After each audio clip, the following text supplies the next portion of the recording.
La primera cuestión que salta a la vista es digamos que también está muy trabajada, muy visitada por los historiadores, es que el 25 de mayo de 1810 se inscribe en un ciclo de revoluciones atlánticas, como se le dice ahora, que se inicia con la independencia norteamericana en 1776 y tiene su segundo, pero tal vez el más importante acontecimiento en la inauguración de la política moderna, digamos, con la Revolución Francesa. Y de hecho,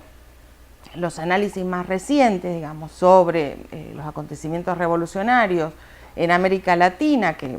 todos, digamos, se aglutinan para esta fecha, 1810, se relacionan, digamos, con un episodio que está en línea con la secuencia de la Revolución Francesa,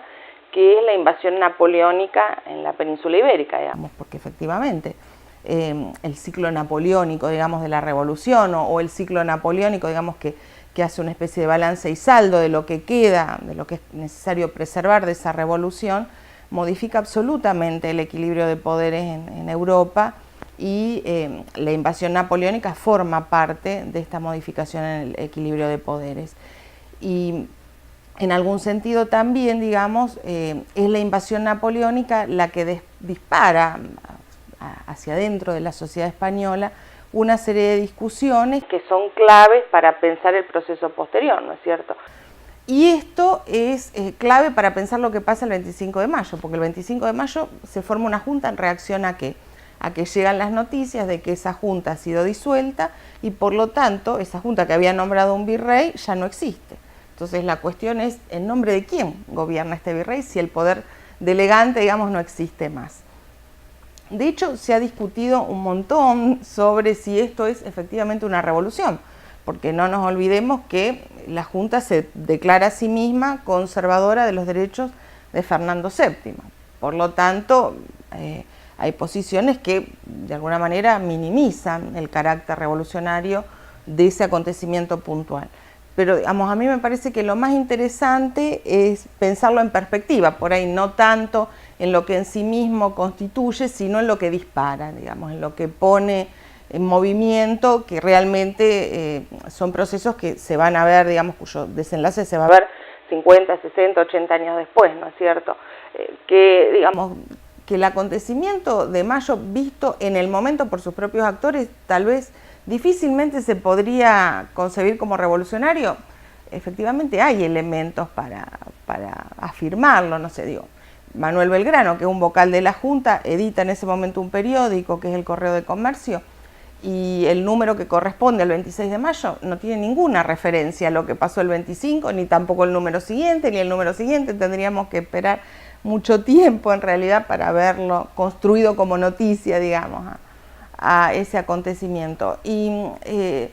Pero lo cierto es que un par de años después ya los propios actores están convencidos de que lo que están haciendo es una revolución y que esa revolución forma parte del ciclo atlántico. Monteagudo habla de un cambio que está teniendo lugar en todo el mundo, que es imparable y del cual lo que pasa en el Río de la Plata sería un ejemplo, digamos,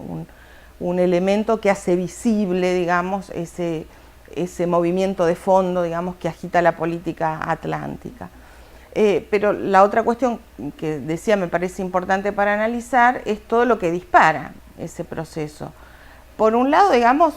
que tal vez es la cuestión más visitada por la historiografía, por los análisis políticos, el proceso de construcción del Estado primero y del Estado-Nación después. Y cuando pienso en este proceso de construcción del Estado, creo que hay que tener en cuenta no solo los debates teóricos, desde los cuales obviamente la mirada de la teoría política, por ejemplo, es valioso porque efectivamente ahí se ponen sobre el tapete posiciones muy diversas. Tal vez la más conocida es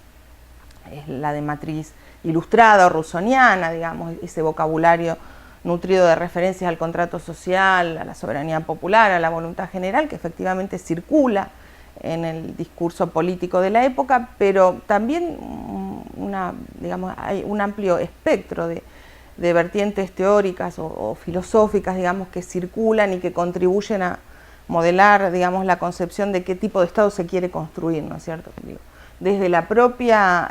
matriz tradicional de la filosofía escolástica española hasta el modelo constitucional angloamericano o la filosofía utilitarista inglesa, ¿no es cierto? Estas me parece que son las perspectivas más novedosas, tal vez,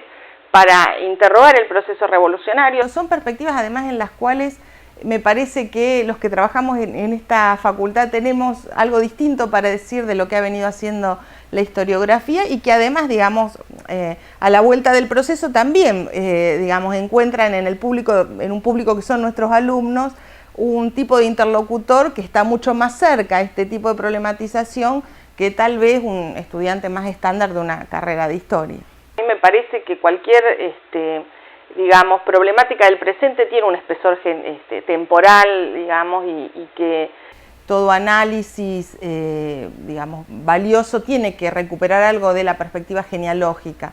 de ver cómo aquello que hoy nos parece natural e instalado se puede reconstruir a partir de un punto, digamos, en que irrumpe como algo distinto respecto de lo que venía haciendo. Y esto vale, me parece, tanto para el Estado, que es una temática más que visitada para la carrera de ciencia política, como por ejemplo el tema de la opinión pública, que también es un artefacto construido, el tema, digamos, de las formas de intervención del Estado, digamos, por qué el Estado puede hacer una política pública con respecto, digamos, al modo en que viven determinadas capas de la población, que es una discusión que por ahí estaría cerca de los trabajadores sociales, es una pregunta que tiene su propia historia y que no siempre, ni siquiera se formuló en esos términos, pero además no siempre se resolvió de la misma manera en que hoy consideramos habitual. Entonces, en este sentido, digamos, cualquier